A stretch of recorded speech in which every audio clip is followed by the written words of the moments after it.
Ladies and gentlemen, hello once again to the SFXX Play official Xbox podcast, Jump In, Play More. I am one of the hosts of this show, Simply Dave, alongside Big Mo. I think Big Mo. Big Mo. I'm iChrisPanda alongside Foxxy Steve. Good evening / morning, wherever you may be.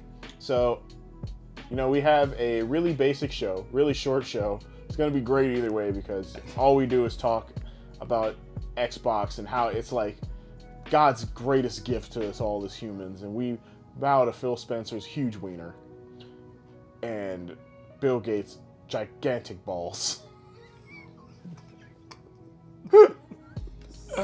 What? Anyway, the show, there hasn't really been a lot of news. It's a light news week. We took a week off because we're out of town. And coming off the Xbox Bethesda showcase, I guess all the news came out and they just have been fucking extra quiet. They've been so silent. They're like, we gave you the news. What more do you want? And we were like, news, bitch.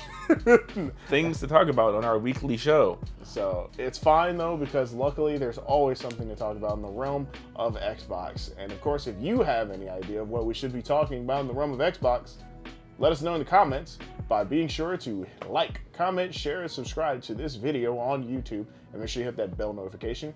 And of course, if you are listening to this podcast, Steve, what can they do? I'll tell you what you can do. You can go ahead and go to Spotify and or Google Podcasts or any other podcast services around the globe and go ahead and give us a rating on there. Drop a review, give us 5 stars, because boy, howdy do we ever need it. Goddamn, alright. Boy, howdy do we need it. I gotta put my kids through college with this, and I don't even have them yet. I gotta feed my dog that I don't own. We're just struggling so bad. He's starving. He's in such bad shape he doesn't exist. I invested in the Fushigi and it is not paying off. Oh my god. Fushigi. Fucking Fushigi. Before we kick it off, if you guys have ever heard of Fushigi, you know how shitty that thing is. It's just a ball. It's just a metal ball and people just do like tricks with it to make it look like it's magically floating. I missed this craze, apparently. It's a craze. I wouldn't call it that. Crazy is the idea, but craze. It's wacky. It's one of those it's one of those things that used to show up on TV. There was like a commercial that almost looked like an infomercial for like almost like a Chia Pet-esque product, where it's like it's not really official, but it's official. And it was here and there, and it was gone, man. They're introducing the new Fugazi. Like, what were those stupid things? Like tooth jams, the toothbrush that played like Kiss. Oh my god! And it would go through your teeth and you'd hear it in your head. This is really shitty. Or like, I actually got reminded of this a second ago on Twitter. The Video Now player. Oh yeah. So Video Now. You had one cartridge, right? It wasn't a cartridge. It was a disc. It was like a little CD player, but with video. And the screen was like an inch big and in black and white. And it didn't even move at anything but like 10 frames a second. It was the future though. Man, that thing sucked all type of ass. And I looked at it and this person like pulled it out and then they had like the carrying case which held like extra episodes and had like a little plastic screen protector over the like screen. And it was like barely functioning and I was like, I am so happy. My simple ass said, no thank you. Because that and video clips, which was like the little cartridges, and it was like a little cartridge thing, and it would play like one song. Mm-hmm. So it was like this was before MP3 players, which was before the iPod, which was before the iPhone, which was before Spotify and Apple Music. So I know all you children out there are like, what is this crazy foundation of music you speak of? I don't know why kids sound like that now. But it was crazy, and I think this stuff happened during like the launch of original Xbox was like 2003. This was like the wave of we got technology, let's use it. Let's use it. And they tried. they really tried. Boy, did they ever. So it's all that stuff is just really interesting to me because I'm just like, man, I was around when this was new, And now kids are like, man, remember when Xbox One? That was retro. I'm like, shut the fuck up, Timmy. Pow! And then I kick him down steps. I don't know whose kid that was either. I just did it. We was at a fucking Sears in Chattanooga. Hey, that's where the repair center is. And he was like, I need to get my Xbox One controller fixed. It's before it just gets out of style because it's too retro. I was like, retro? Bam! And I super kicked that kid. He went fucking flipping down them things. And his mother was like, how dare you kick my son? So I super kicked her ass too. Bitch went flying. Do do do do do do do. She was very heavy set. Do do do do do do do. I don't know what just happened. And then the father comes in and I pedigree his shit. And anywho, I came to talk about Xbox. I'm going so far off. My mind is racing with just how stupid I am. So, on today's episode, we're actually going to be looking into, it's a small snippet. Like I said, today's episode's not going to be big because when we got slow news, we're just going to talk about things inside of Xbox that speak to us. Whether it be like games, a company, anything of that matter. And if you have any recommendations, like I said, please let us know on social media at SFXXplay. That's through Facebook, through Twitter, on Instagram even. You can just message us there. Or comment on any of our, not on any of them, on our YouTube video for like the podcast, and we could probably use it. So it's very helpful. We need to beat the algorithm. Yeah. And that algorithm, he's fucking got it coming. Okay. Mr. Algorithm, coming for you. I'm watching, and I got a fucking mace. Mm-hmm. It's happening. But we're going to be talking about Rare, the company that was not actually owned by Nintendo, but basically partnered with Nintendo in the 90s and then acquired by Microsoft in the beginning of, damn near the beginning of the Xbox launch window, I believe. Rare got acquired in the 360 era, No, it was way before that. It was before 360? Yeah, remember they had exclusive rights to put like Conquer, Live and Reloaded, grabbed by the Ghoulies. And wait, was Grab by the Ghoulies a Rare thing? Yeah. The look at your face. Oh. That game stinks. And it does. It does stink. Oh, man. Oh, goddamn. Yeah. Okay. I feel like I'm missing another original Xbox Rare game, but You gotta Conquer, Live and Reloaded and Grab by the Ghoulies are like... Well, you got a mobile supercomputer if you need to use it. It ain't that important. But, yeah, so they're like a actual facet of Microsoft at this point, right? They put out an original game with Grab by the Ghoulies. They remastered Conquer's single-player experience for modern consoles with Conquer Live and Reloaded. The multiplayer was changed. It wasn't the same as the Nintendo 64 version, but it was still pretty fun from what I remember. It was just the third-person shooting aspect.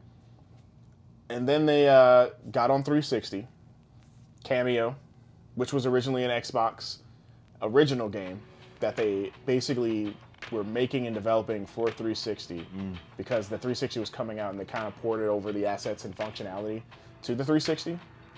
Oh, yeah, that's right. So, yeah, I'm surprised I know this. So they did that.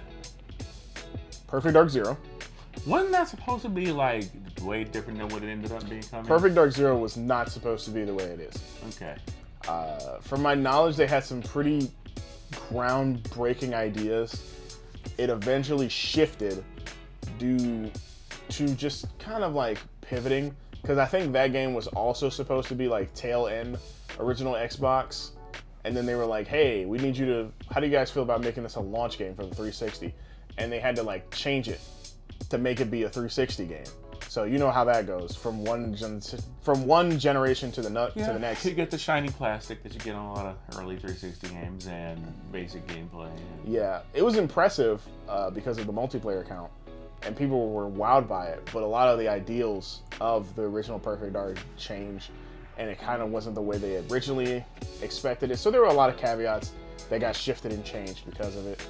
And then, of course, after that, Rare just kind of went like echo silent. I guess they put out Banjo-Kazooie Nuts and Bolts. Now, as a longtime Banjo-Kazooie fan, it's one of my favorite IPs ever. If you don't believe me, you can watch, I can't even remember which E3 reaction it was at this point, but when Banjo got announced for Super Smash Bros., I screamed and cried.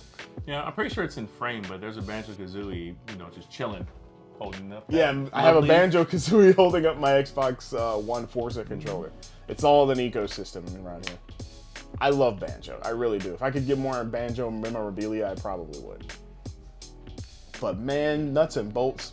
I'm gonna sure the alarm clock, and it's gonna, every time it goes off at 9 in the morning, it's gonna go, it's 9 a.m. Why don't you wake up, fuckhead? I'm like, what was that? That wasn't bad. Nope. Ah, there it is. That would be frightening. I don't even want to imagine that. I don't know why is it cursing at me? Fucking. Who is that? That's not, they don't even use words. It was made in like China. No one knows. It's bootleg. It's Bonjo and Kazoople.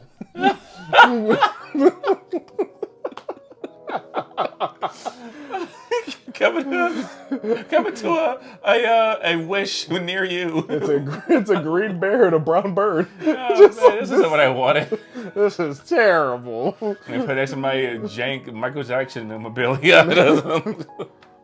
Oh, Michelle Jackson. Just, I love these characters. Instead of oh my god. I'm not it. Okay. I'm not upset about that. Shut up. Oh my goodness. Anyway, back to Banjo-Kazooie.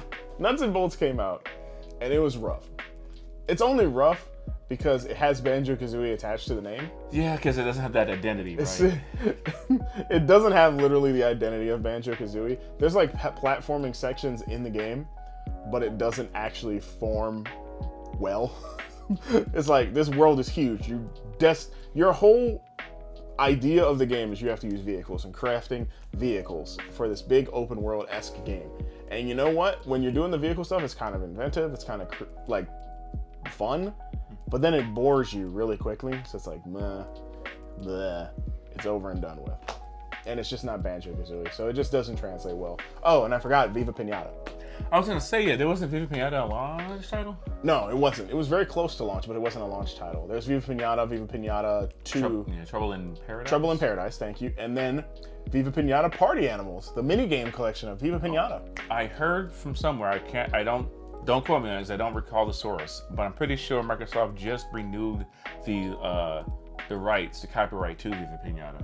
Oh, cool. So maybe they're doing something with that again. I would hope so. Actually, it's one of those things where it's like, Cameo wasn't great. Perfect Dark Zero wasn't great. And then I think Viva Pinata actually came out after it.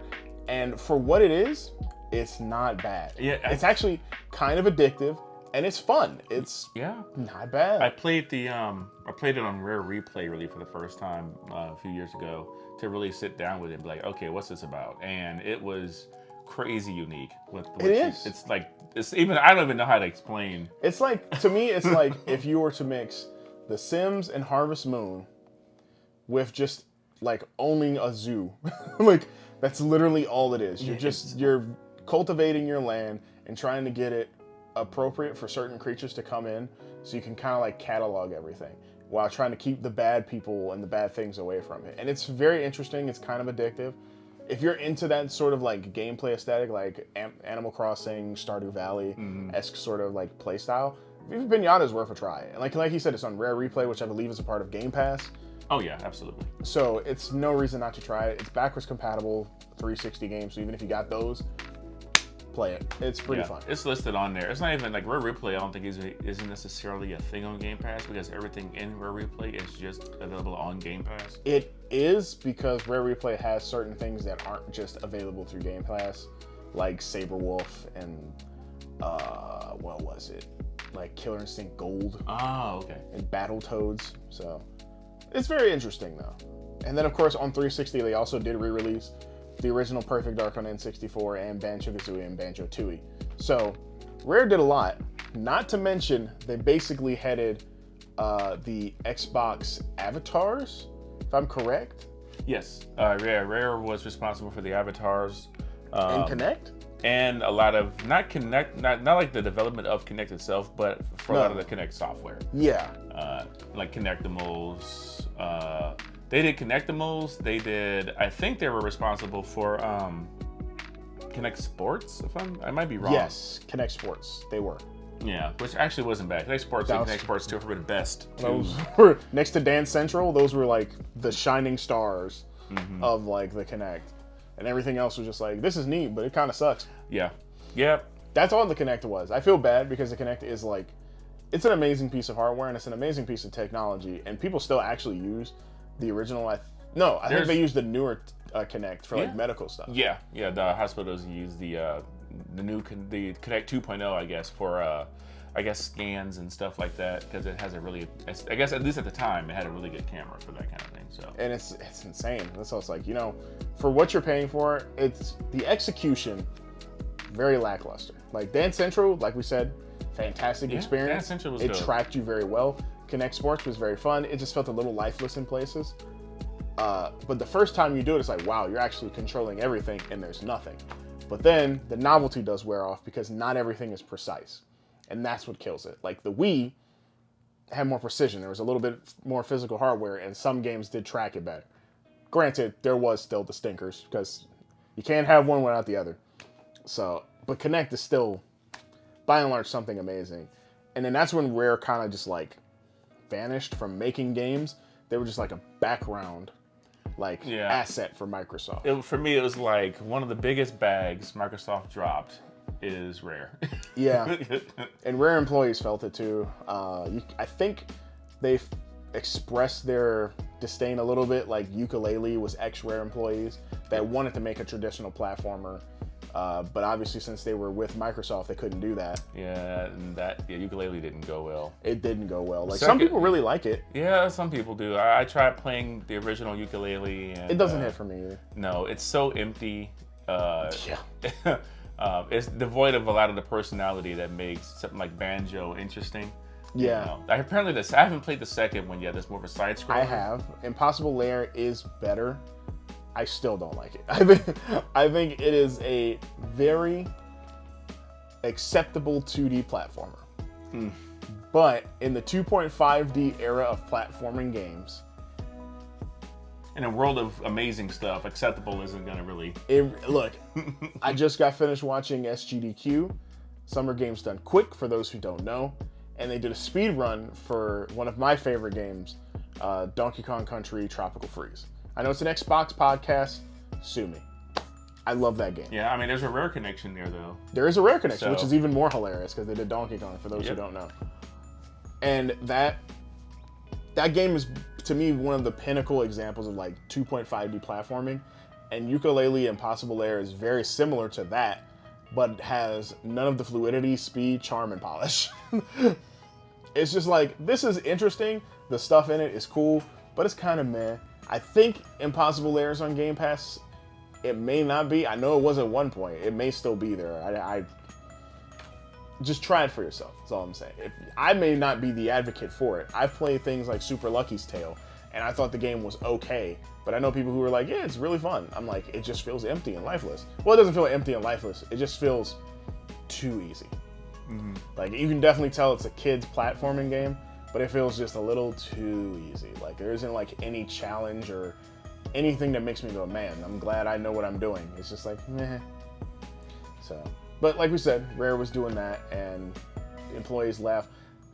I think Killer Instinct never came to because at one point there was the issue with Nintendo for some of the licensing for characters. Yep, ownership was a problem with Killer Instinct. Same thing with GoldenEye. Yeah. For multiple reasons with GoldenEye. With Nintendo and the people who handle the James Bond property. Which the family I can't who remember owned the name. Yeah, it was the family who owned the property, and then what was it? Was it Paramount?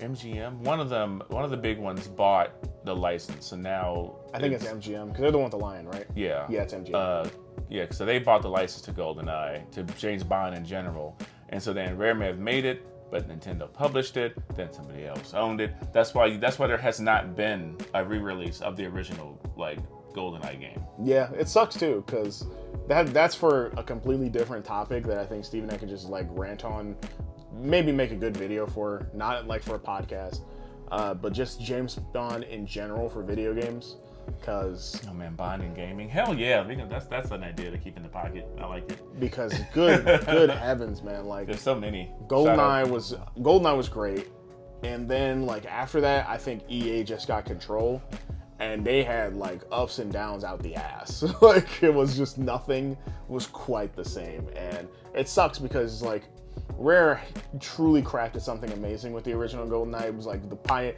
If there's something to be said, Rare's work on Goldeneye was like the pioneer for how a first-person shooter can be handled on consoles, and because of them, we wouldn't have gotten Halo, which basically perfected how first-person shooters should be handled on consoles, and then Call of Duty literally took that and revolutionized it a little bit better. So, it's great. Yep, then of course, the devs who did Darkest of Days really took it to another They found out a level. way to make it just absolute shit, and then Rogue Warrior was just like, hold my fucking beer. How are you punching down on these games? Rogue Warrior is absolute ass.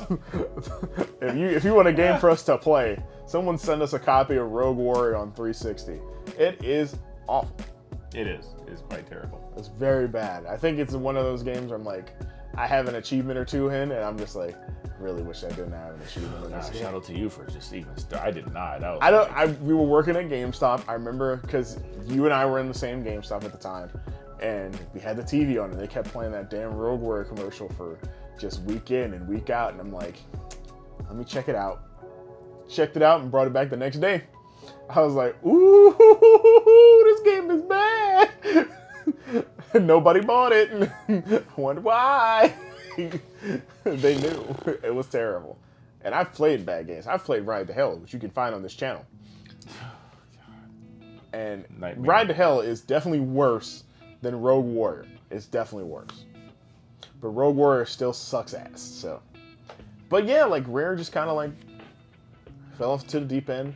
Killer Instinct came out again in 2013.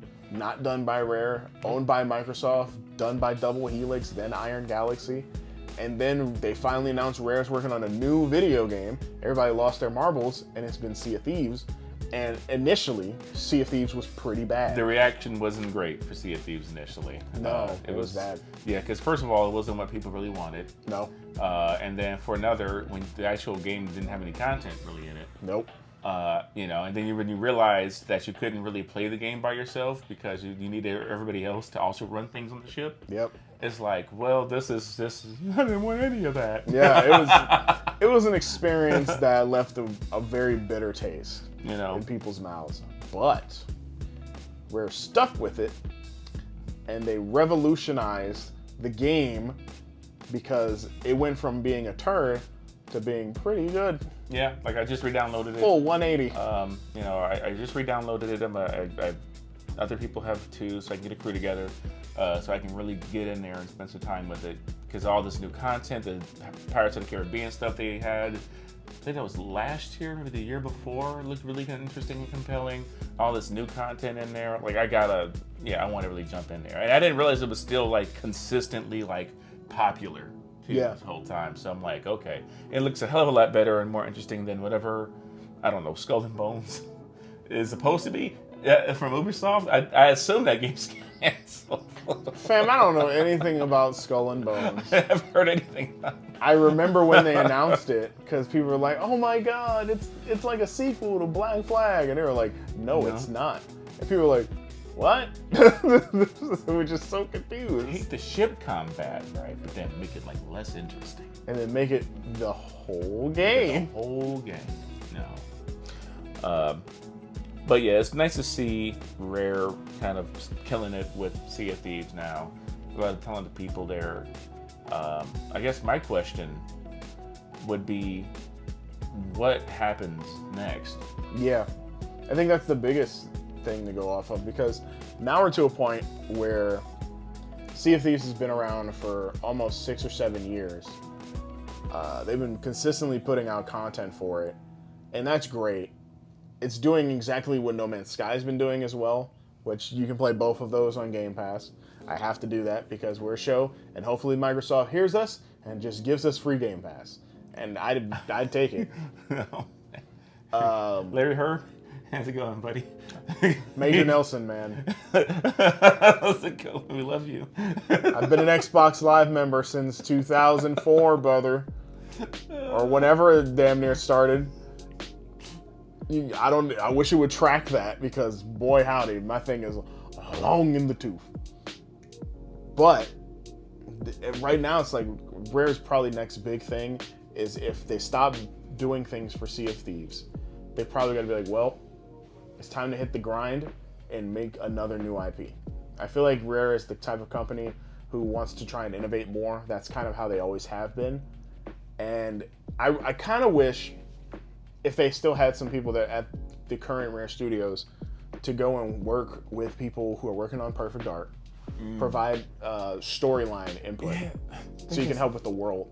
I get the sense that, I don't know for sure, but I get the sense that a lot of the original Rare people aren't there anymore. Oh yeah, I already know that for a fact. I think the only Rare person who was working with Xbox was like Ken Lobb was working. I know Grant Kirkhope, who was a composer for Banjo-Kazooie and Banjo-Tooie, and I think a couple other Rare games during that kind of time frame. He's not tied down to the company anymore. But man, I don't know. It's a lot of people. I mean, video games require a lot of staff, so I'd be trying to navigate the waters to try and figure out who still works there from 1998. I don't think anybody. I think it's a completely irrecognizable Exactly. as far as that goes. I mean, a new IP would be interesting. I would not be surprised if we did see a Sea of Thieves 2, considering how popular the concurrent game is. I mean, you may not need to make one, though, if you just keep updating this one. And you could have a team dedicated to just Sea of Thieves, while then the rest of Rare could be doing something else. Yeah, I think that would be the more sensible idea. Yeah. Because this way, obviously, the Sea of Thieves fans are going to want that. And unless, like you said, they fully put all their chickens into one basket, or full eggs into whatever the phrase is. Eggs in a basket, yeah. Thank you. Put all their eggs in one basket. All their chickens in a coop. Put all their chickens in this hatchback. And then they just say, we make a Sea of Thieves 2. And then that takes up the whole company's priority. I don't think they're going to be that ill-fated to do so. They're going to be very responsible with their staff management and say, well, it'd be better to take a smaller team, have them gradually put in some smaller assets to the game that still keeps the player base enjoying it, liking it, and continually playing it while we work on something new and bigger and something a little more innovative. So that's just the thought process. Like I said, Sea of Thieves is doing better now than it had when it originally came out. I don't know how long it's going to last. That's always my biggest fear with a lot of these games that just last forever. Yeah, I don't know what their plan is. I don't know if they have a 10-year plan, because in theory, if they did, then it's coming up quick if they have a 10-year plan. Yeah.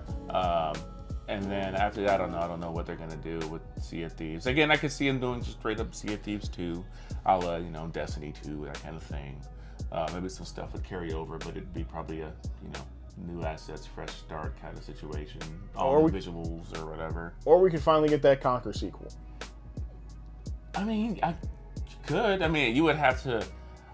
Conquer. See, the thing about comedy is that it changes with the times, right? So it would have to still be Conquer, but for 2020, whenever it comes out, right? And you can't quite get away with the same stuff that they did then. I mean, you could. It would have to be more clever, but they could do it without being canceled. So okay, here's my thought on that. Conquer, from playing it 4 or 5 years ago, right? Mm-hmm. Obviously, the landscape was different then than it is now, but it was different from when that game originally came out as well. And when I played it, I was like, I'm still having a good time. It's so hee hoo hoo, a little chuckle, a little chuckski, you know what I'm saying? Poopy caca pee pee humor. Yeah, that's the majority of the game is dookie humor and butts and boobs. It has not been, oh yeah, it's clever. No, what it is it knows what it is. Now, on the upswing, there's Conker's humor, and then there's Duke Nukem Forever's humor.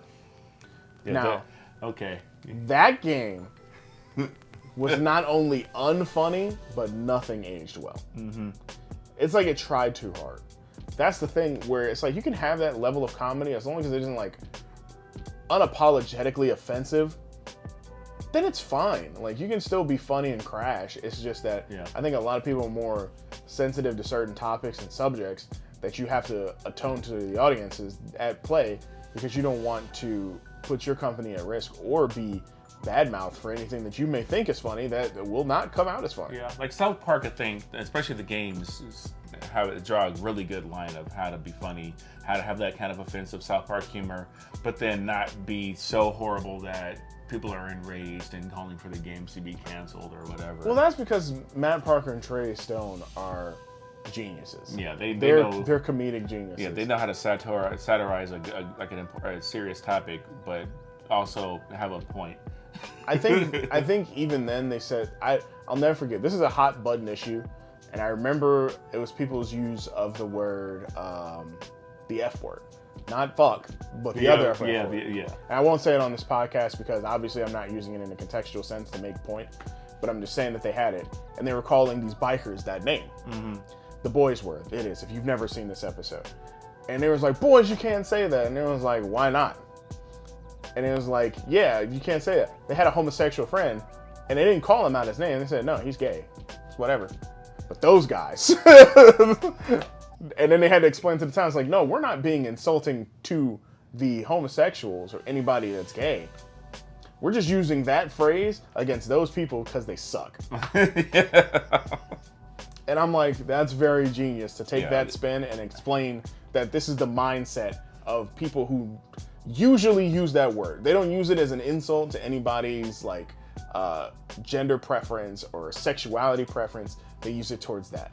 That's the type of satire that South Park works with. That's like, it's offensive, it's crash, but it's funny, it's topical, and it's offensive, but not overly offensive. It's not alienating a certain group. Exactly. I mean? They're not doing anything to be like, oh God, I can't believe they did this. And even then, Matt Parker and Trey Stone are also like, oh well, fuck you. And that's like, they're gonna do whatever the fuck they want. It's like that's what they do. So it's like, but they do a good job of it though. So. They do a very good job. I've never been offended by anything they've done. So, granted, that's really hard when it comes to comedy. It's really hard for me to get offended by a lot. So. There's never been anything that's offended me, but I definitely know, I think when they had one episode, I think they were like, it was something where I think they brought up like the Lord of Allah, I think it was, or something like that. I don't remember. It was something that could have been extremely triggering or offensive, but I don't remember exactly what it was. And I know a lot of people were like very on the fence to be offended by it, and networks were super nervous, of course. But South Park has that, right? That's their tradition, that's their legacy, and when they put it over to video games, it translated well. But like games like Duke Nukem and Conquer, who are just out there, and Postal, who are out there to try and be funny. Of the three, in terms of comedy, it probably goes Conquer, Duke Nukem, and then Postal. Postal tries too hard. Duke Nukem, out of date. Conquer hasn't put out anything in God knows how long, so their humor is just stuck to that time period. And it's nothing anymore, it's just like crash child humor. It's nothing really offensive, it's just poo-poo and pee-pee jokes, you know? So I like poo-poo and pee-pee jokes. So it is what it is. It is what it is, and it's like, it's fine. Yeah, I mean, if they stick in that realm, they could definitely bring it back. Do you see Rare, after this Sea of Thieves era, going back to a previous IP and revitalizing it, like a Banjo-Kazooie? Or do you see them just new IP? I'm leaning more towards, like I said, I think Rare as a company likes to innovate. So if they're going to do something, they're going to make a new IP that has nothing or any ties to anything else they've created. If they do go back to an IP again, then it's highly likely that it's going to be like Banjo or Conquer. Banjo's like, if I had to give a percentage, Banjo's like 98, Conquer's like 2. And it's not that they don't want to do Conquer. I think a lot of Rare employees from the past actually loved Conquer.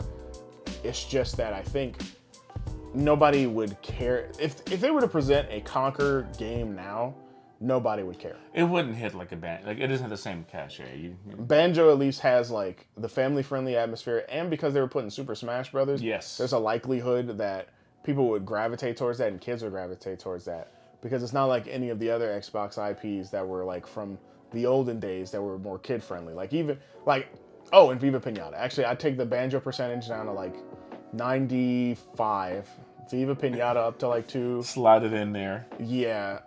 No, Viva Pinata up to 3 and Conquer down to 2. So I think Viva Pinata has a better chance of being remade or a new entry than Conquer.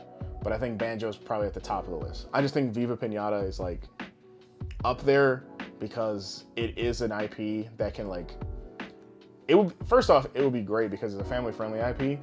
They could expand upon it and it would be perfect for Game Pass for Xbox and PC. It could be the first PC game that's made by Rare in that style by Xbox because it's kind of like an RTS game the way it controls, but it's kind of like perfect for mouse and keyboard. So who knows? We'd have to see what Rare would do for sure. Any idea of what do you think they would do that? Same question presented to you. How dare you turn it back on me? Well, you asked the question, so now I have to get your input. Bitch. No, yeah, I can see them going with the new IP. Just from looking at what's been going on lately, like Perfect Dark isn't Rare; it's being done by The Initiative. Yeah. I don't think they are working. There's any other like Killer Instinct, right? Was Double Helix 9 Galaxy. Rare didn't touch it. I don't think there's been any other existing IP they've returned to that Rare has worked on. So I get the sense that Rare will probably leave things in the past and work with the new IP. And I get that, and with the way Xbox is structured now, I mean, yeah, Sea of Thieves is a moneymaker, so I'm sure they want to keep focusing on that. But I'm sure Phil is like, okay, well, how about a few of the team conceptualize what you would want to work on, like bring me some ideas, because he's doing that with a lot of developers within Microsoft. So I definitely could see him doing that with Rare as well, and see if I wouldn't be surprised if they're drawing up ideas for stuff right now. Probably, yeah. To put something out there, because I mean Microsoft does need more IP. They just do. Here's Project Spark coming back. You know what I'm saying? Oh shit! I forgot about Project Spark. I only remember because speaking of Conquer, I was like, oh yeah, they did put him in that thing. That game was ass. Yeah, that had such potential, you know. It didn't work.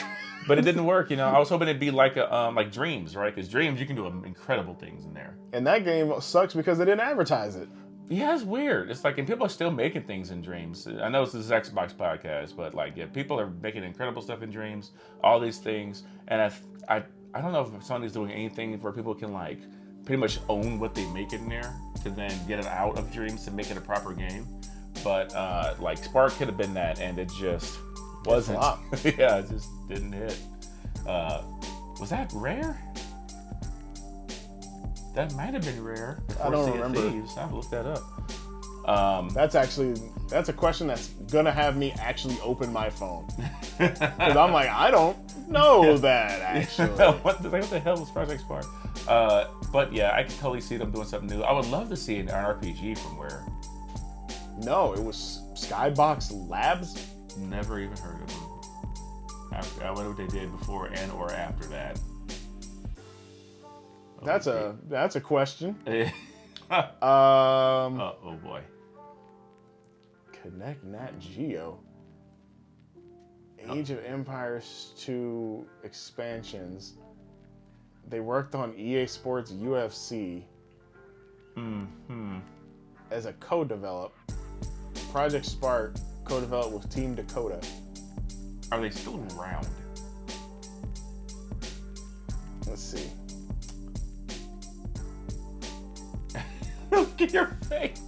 They co-developed Halo Infinite. Really? That's the glow up. So wow, maybe they're like a support studio now. Probably, because Project Spark sucked ass. Jeez. Okay. Well, anyway, we learn something new every day. Right. That's why I'm like, oh. But yeah, I would love to see Rare work on something new. Like I would love to see them work on like an action RPG or something like that. It'd be cool if they like maybe could help if Playground, because in the Playground was built, like it was like building an RPG team from scratch for Fable, and they're a British company. It'd be cool to see if they could collaborate with Rare maybe.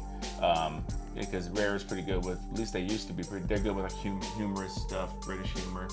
Maybe write or something like that with Fable, or make their own thing. Like Xbox doesn't have enough RPGs anyway.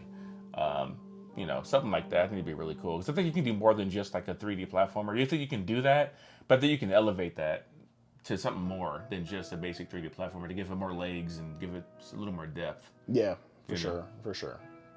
So, but yeah, here's to looking forward to whatever Rare does next, because we're always keeping an eye out. Rare is one of those studios that I have a very special place in my heart for, and I know they do for a lot of gamers out there.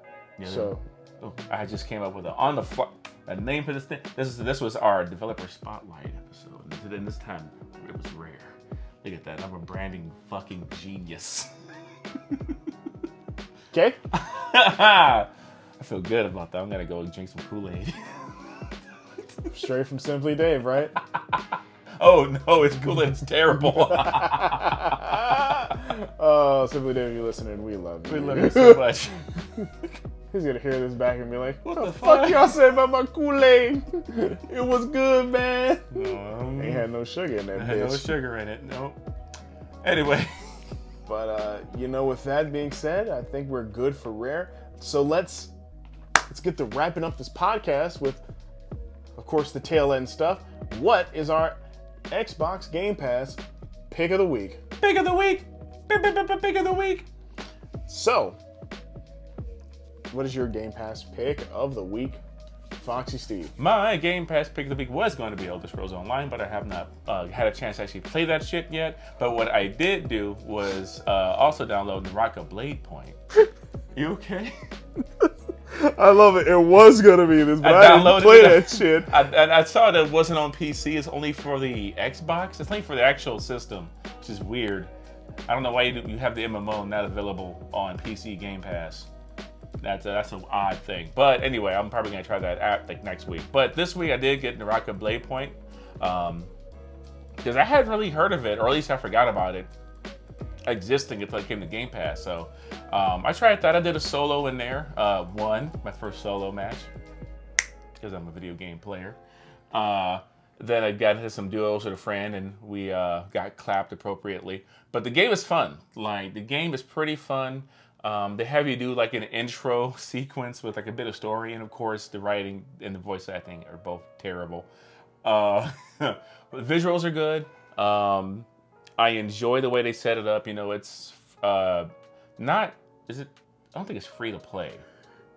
But their season pass setup is similar to anything else you've seen. There's unlockables, there's cosmetics and stuff like that, which look dope. This is a third-person action game. Mm-hmm. The cosmetics are incredible. I can't wait to play some more and unlock some of these cosmetics and the characters. Characters as well that all have unique abilities and stuff like that. Really, the only complaint with it is that if you are by nature an action game player, you may not like it as much, just because something about the controls don't feel as responsive as they could. There's counters and stuff like that, and when you can only counter blue attacks when they come at you. It's like their big finish of their combo. Before that, you just gotta eat what they do, and I don't really like that very much. But then if you counter their big attack, they're wide open for huge damage, massive damage. So that's fun. It's battle royale, so you have a wall that closes in and stuff like that. You can hear people running around and stuff like that. So if you're used to playing battle royale games, you can bring a lot of that experience into this. That's probably why I probably won the first match. Play a lot of battle royale games, at least. Not a variety, I guess, but all the big ones. Anyway. Yeah, I was gonna say you played most of them. So yeah, it's fun. I would say if you have even a passing interest in it, give it a shot. I'll definitely play more of it. I was in that one more good one situation for a while that night before it got too late. So that's my pick of the week. So my pick of the week.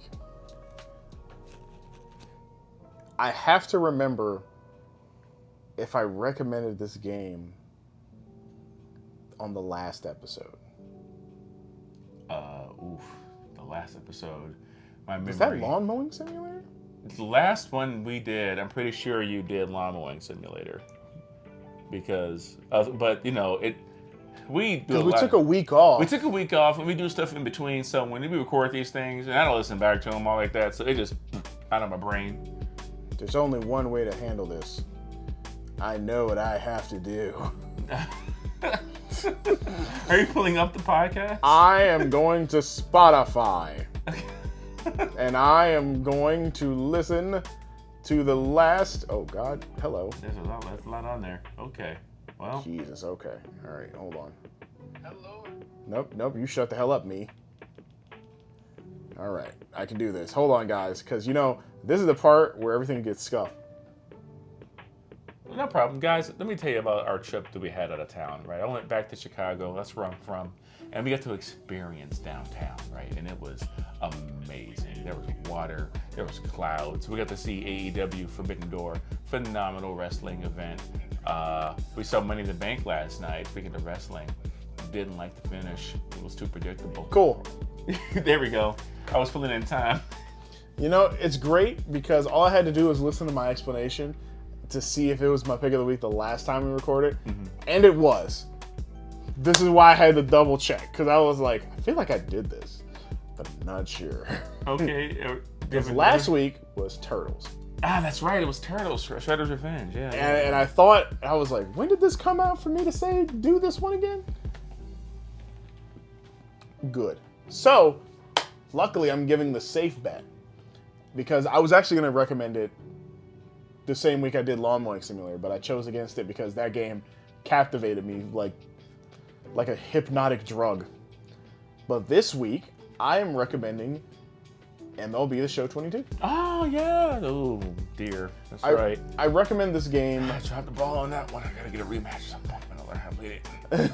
I'm recommending this game because it's the summer, and it is the season for baseball. And if you are remotely a baseball fan, I think this is probably the best baseball experience you'll be able to play, especially for a high-profile PlayStation Studio-owned baseball game. Granted, it's also the only MLB game that you can play that utilizes the property to its biggest asset, because I think there's like another one and it kind of sucks because it's kind of like 2D. It's not good. But MLB The Show 22 is great, has lots of modes, lots of adaptation to skill level. It can start you out on the most basic skill level. And as you get better, as you play more in each thing, it'll gradually increase the difficulty for you. So it's pretty groundbreaking. It has your franchise, has your online cross-play franchise mode. I know, that's incredible. That's for a lot of reasons. It has your Road to the Show mode, where you get to be your own player, work your way up from the minor leagues right to the majors. It's really fun. And it's very impressive. It's beautiful. The stadiums are well represented. And like I said, it's a nice casual sports game if you like baseball. If you get the hang of it, it's really fun. I just recommend it because I'm a fan of baseball. For me, it's the perfect representation of summer because you want to go to the park, you want to have a beer, a dog, and just enjoy your time looking at the field. Overpriced beer. You go on Dollar Dog Night to get a cheap hot dog. I will never do that because them dogs are made with sewer water. Hey, man, I used to smash those. Yeah, they're $1. I used to smash those things at the park, man. Yeah, and then I get you on the runs immediately after. Woo! Go! Whoa! I'll be right back. It's like, and let them dogs hit you right in the dookie shoot. And it's a $1 dog for a number 2 experience. You damn right. But yeah, I highly recommend MLB The Show 22. And there's also the version on Xbox One and Series S and X. I do have to make note, it is a console exclusive. So if you're a PC Game Pass player, unfortunately you cannot play it. I am sorry, I understand, it's very upsetting. But if not, then just go outside, touch some grass, play some real baseball, throw some catch, man. Oh, you did remind me, the Rocket Blade Point is also a cross-player. Yeah. So, those are some great pick of the weeks. And pick of the weeks. Pick of the weeks. And now we are going to close out the show with Steve's favorite segment, which he forgot about apparently, because you took the break and he was just like, "All right, everything's gonna be what you would." Oh man, how about we talk about what about? Man, we forgot for some news. We didn't. All right, so welcome to my favorite part, where Steve has to guess the video game character. This Actually, I've been making it very funny. I don't even know if he's paid attention. Since we switched over to being an Xbox-focused podcast, every character has been Xbox-based. Oh, have they? They all have, which is funny. Oh, so I'm already know. So before you do this, then, so going forward, I'm gonna just know that this is gonna be Xbox. Oh no, I was just doing that to see if you catch on. Oh, so y'all ain't just fucking with me. So now it can still be anybody. Great. It's just very funny to me because I'm like, I thought he would just notice because the first week I did, what's a Cortana? I've done Joanna Dark. You did. Yeah, but I don't. Whatever. I've done Blinks the Time Sweeper. All Xbox, and I'm just like, I've done Raz. And I'm 36 years old. Okay. Been playing games for 30 years, probably maybe a little longer. Since he was in the womb, this man. They threw an Atari joystick down the tunnel. This man is just killing my rep every week on the internet. There's a lot of time in there. I forget stuff. So yeah, this one, I got a good one for you. And I don't know if you're gonna get it, but I feel like you may get it, but you may not. Oh, like all of them. Yeah. Yeah. So that's okay. I'm ready. I'm focused. That being said, we're gonna put a minute on the clock. Steve, are you ready? I'm ready, Freddy. Begin. Is this an Xbox exclusive? No. This is multi-platform? Yes. Is this from the PS2 generation? PS2, GameCube, Xbox? Like the game? I mean, it's been around longer than that. It's been around longer than that. Okay. So is this from, did this origins stem from the 8-bit era? No. Okay, so this is 32-bit era. Before. PS1. Before. So that, okay. Is there a platformer? No. Is it a shooter? No. Does the character wear a hat? No. Is it a human? Yes. Human character. From a franchise. Is it a fighting game? Yes. Okay. Is this franchise rated M for mature? No. Okay, so it's like E for everyone, T for teen situation. 10 seconds. Is it a male character? Yes.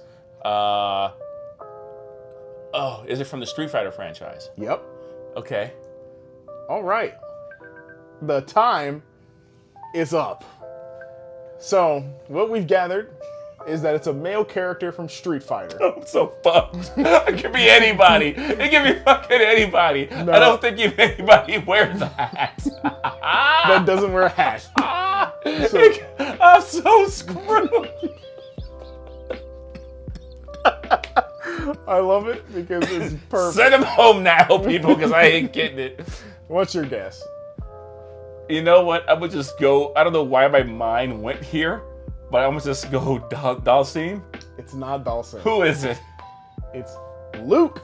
I wasn't ever going to fucking get that. And you know why I did Luke? Because Street Fighter 6 is coming to Xbox. I'm crying. It all will full circle, bitch. I was wondering, I'm like, he's like asking questions. They're just gonna like stumbled over as he's doing it. It's pretty great. That's so fucked. That is so fucked. Yeah. I was never gonna get that. That's why I was like, you may know it, you may not. But you know who Luke is. I know who Fido. You know who he is, though. I don't even have Street Fighter 5. Yeah, but you know who Luke is, because you know what he looks like. I do. He's got really big arms. The Popeye arms. Yeah. Those goddamn meat beaters just, yeah! All right, I'm just getting disgusted. Just take us home. All right, with that being said, thank you once again for listening to another episode of Jump In, Play More. I have been iChrisPanda alongside Foxxy Steve. Bullshit. Once again, if you're watching this on YouTube, be sure to like, comment, share, subscribe, and hit the bell notification so you can stay up to date whenever we release any new videos or projects. And Steve, for our audio listeners, what can they do? I'll tell you what you can do, brother. You can head on over to Spotify.com, Google Podcasts, and any other podcast services around the globe, like the Apple Podcasts. Find us there at SFXX Play. Give us a review, 5 stars preferable, because I have to feed my imaginary dog. Share it with your friends. Listen to it at Thanksgiving. I had a bunion that needs to be worked on, and only this podcast can fix it. And be sure to head to Patreon.com as well if you want to. Patreon.com/SFXX. Throw us a few bucks there if you want to. Of course you don't, but we'd appreciate it. It would help us do a whole lot of new things. I think that's about everything. That is about it. So until next time, we'll hope to hear you and see you next week for Jump In, Play More.